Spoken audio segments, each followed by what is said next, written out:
Listen, if you grew up making this sound as a kid whenever you were bored, then you know The Grudge ruined that. 2 decades later, and studios are still in the midst of remaking, rebooting, recycling everything. Like, they don't even rename the new installments anymore. It's like when Marvel Comics releases another Thor #1 whenever the previous series stopped doing well. Americans don't know. We fall for bogus bogos like they ain't the same price. So now we have The Grudge from 2020, which is technically a sidequel to The Grudge from 2004, which is a sequel to the Japanese Grudge from 2002. And while the 13th film of a horror franchise should be a highlight, here it's a curse. Let me explain. So if you just want to hear my thoughts on the new one, you can skip here, but I do want to break down everything leading up to that sidequel and what makes it a sidequel, and for that we got to go all the way back to Japan.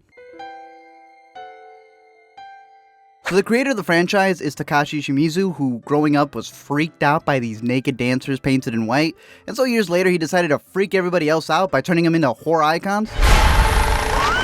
Originally, there were 2 shorts that introduced the characters of Kayoko, who makes the iconic sound we all know, along with Toshio, who would also become a staple of the Grudge series. Takashi then turned to V Cinema, which I guess could be considered as like a Japanese direct-to-DVD, almost like a straight-to-TV movie type of thing. But I honestly think that in American terms, it's more like a mixtape. It's more like a director wanting to make something independently to avoid a studio or writing interference. You know, then they would go this route and they would just sell it themselves.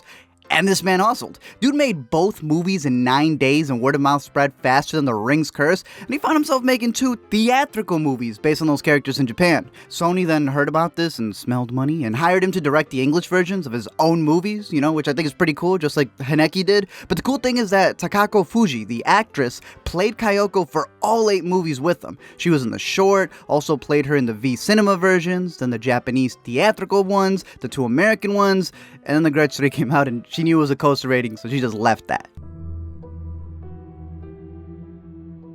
In terms of the story, Ju-on is a Japanese word that stands for curse, or, you know, in this case as we know it, grudge, and it stems from an ONRYO, which is pretty much a pissed off ghost so set on vengeance that it isn't gonna stop tormenting you until you die a brutal death alongside everyone else you've interacted with. And the first 2 films are actually delightfully directed. Who are you? What are you doing here? The curse spawns from a jealous murder in a house in Tokyo where a man killed his wife after finding out she was having an affair. He offs the kid, he offs the cat, and then he offs himself. The amount of anger, though, that he had is what makes this curse unstoppable when it comes back for revenge. From there, we get the hauntings from the 4 Japanese movies, and then the 3 American ones, showing pretty much several social workers not being able to escape death. But if anything, the difference between the American ones to the Japanese ones is hope. American horror films usually have the protagonist, no matter how dumb they may be, always winning. Like, they always gotta beat the curse or the bad guy. And then at the end, recently, they have that after credit scene that, you know, just takes you back because they want to tease a sequel. Scummy as can be. But even Takashi noted a couple of differences when directing for American audiences, noting that, you know, he had to overly explain things instead of having the visual language, you know, do what it's gotta do. Takashi's last directing role for the series was for Grudge 2, before he would go on to do some video game adaptations and even a live-action Kiki's Delivery Service. But after he left, the follow-ups to The Grudge weren't all terrible. There were some pretty decent spin-offs that focused on completely different ghosts. There was in a 2014 Japanese reboot that had a sequel meant to be the definitive ending to the franchise. It wasn't. But then they decided to set up the biggest heavyweight match of the century. The Ring versus The Grudge. Y'all remember when they had Freddy go up against Jason for the heavyweight? How sweet. Dark. Well, they decided let's just follow that up. You know, we got Alien versus Predator, Mr. versus Mrs., Grudge match. Well, they decided to pit Samara from The Ring and the Grudge's Kayoko against each other. Yeah. They also even had a Wii game.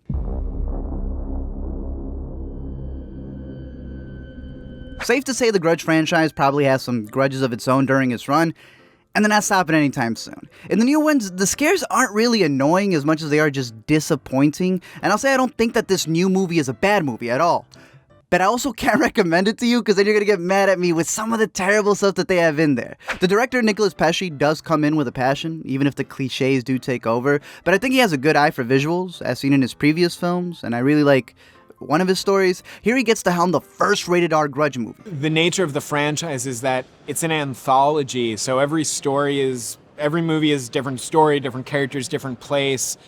And in this world where like everything is being remade, we're not bound to remaking or sequelizing anything. It can be a standalone, its own thing that's just a new chapter in this canon. Right at the beginning, they add an extra text box letting you know the rules of the Grudge and how it's not bound to any place. And I think they added like an extra text box that the other movies didn't have. And honestly, it's that overabundance of information and callbacks that I think kind of hurts the new one. For example, this movie's told in non-chronological order, just like the other ones. But unlike the other ones, they burn in the years on the lower third, so you know exactly what time we're jumping to. And that wouldn't be a bad thing if it didn't ruin half the tension, considering that some of the lines actually feel like it's supposed to be a puzzle piece of who enters that house next. It's not, considering I know 04 comes before 06. Get rid of those dates and the execution becomes better. Even in the trailer, they lie to you and make it seem like these two are talking to each other. This is Detective Muldoon. This is Peter Spencer. Something happened to me at 44 Rayburn Drive. They're not even on the same timeline. This dude's actually been dead for 2 years. That's probably why they dropped it in January. So right off the bat, it's not the American audiences, at least not always, that I would blame. It's these studios dumbing it down, just like Takashi said they do. We know. So the story for the 2020 version is broken down into 4 parts. In 2004, a woman named Fiona goes to Tokyo, to the exact haunted house that Kayoko from the original was ruling over. And that's kind of what makes it a sidequel, that it's taking place like around the same time. They just, like they told you in the credits, are taking it to America. Fiona realizes the place is haunted and comes back home, not bringing her daughter Melinda the Tamagotchi she asked for, but instead the Grudge curse, which causes Fiona to brutally murder her entire family back home in friendly Pennsylvania. Still in 2004, we meet 2 real estate agents played by Betty Gilpin and John Cho, who I think are great actors. In fact, in this movie, we also have Andrea Riseborough, who is Justin Mandy. She's fantastic. Lynn Shay is a legend. Damien Bashir and Jackie Weaver are both Oscar nominees. Like, this is a stat cast that had me excited for The Grudge, #1 2020. That said, I can see what attracted them to the script. The Spencers are also pregnant, but their child has been diagnosed with AOD, so they're struggling with a pretty big question, and that's whether or not to bring this baby into the world, considering the rare, deadly genetic disease it will be born with. There's a lot that could have been done with that if there was a whole feature just focusing on them, but they're one of 4 parts that are in this movie, so they mostly have Gilpin crying. Cho goes to visit one of the houses they're trying to sell, and it just so happens to be 44 Rayburn Drive, where the Landers were killed. And I like that the address is a cool little nod to the short from Takashi, who spun the phonics of the Japanese word for 4, because it sounded a lot like death. So if 3 a.m. is the witching hour, 4:44 is the grudging hour, as Jay can tell you. Melinda opens the door looking creepy as hell, but sadly John Cho doesn't know he's in a Grudge movie, much less a sidequel. So while he's in the home, he becomes possessed with the curse, brings it home, and you know the cycle. They answered their question dealing with the kid. The following year in 2005, Faith and Will Matheson move in, and Faith is played by Lynn Shay, who's such a sweetheart. I've been in horror films, but in my mind, they were all stories. This is a horror film. This is real horror. Sadly, she's suffering from dementia, so to enter a cursed house and start seeing Melinda walking around, and then telling your husband, yeah, Mr. Matheson doesn't know what to do. So Will decides to call an assisted suicide consultant who's like, bruh, if she ain't in pain and she's just talking to imaginary friends, I can't help you. Mrs. Matheson, are you all right? Still, she decides to stay the night at their house, and there's a bit where Will's about to head out to the store, because when you really think about it, this is probably the first time in a while that he can go out. He's clearly not taking his wife outside. He can't leave her at home alone, and this lady, for whatever reason, decided, hey, I'll stay and babysit. So he wants to take advantage and finally be for... Jackie's like, nah, I'll go to the store. Poor Will. We then meet a cop who was involved in the Spencer's murder, staring at the house because he's also cursed. And when his partner, played by Bashir, comes to pick him up, he shoots himself in the face. Poor Jackie's starting to see these things and is like, the hell did I get dragged into? So she rushes out of there so fast, she damn near left her muffler behind before crashing into the forest, ending this chapter.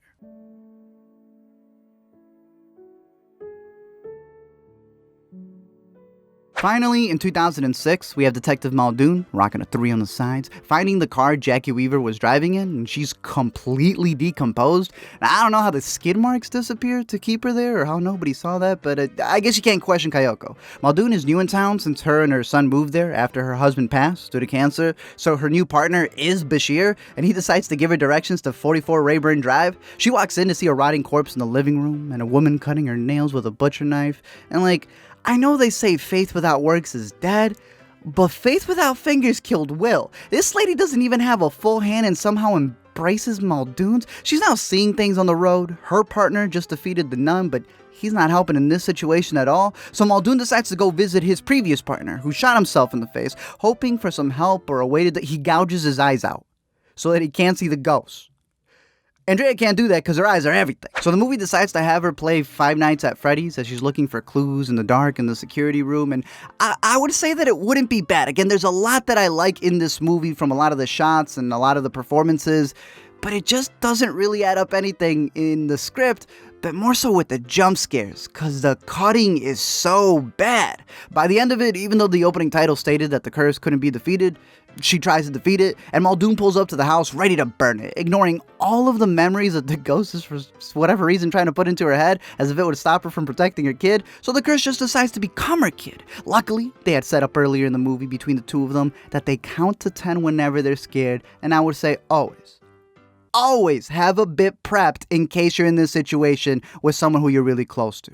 I'm not saying it's gonna happen with ghosts, but deepfakes, just watch. In the end, they move again to a new house after she's burned the old one, thinking that she's left the curse. And as Muldoon is hugging her kid goodbye inside, she hears him say goodbye outside.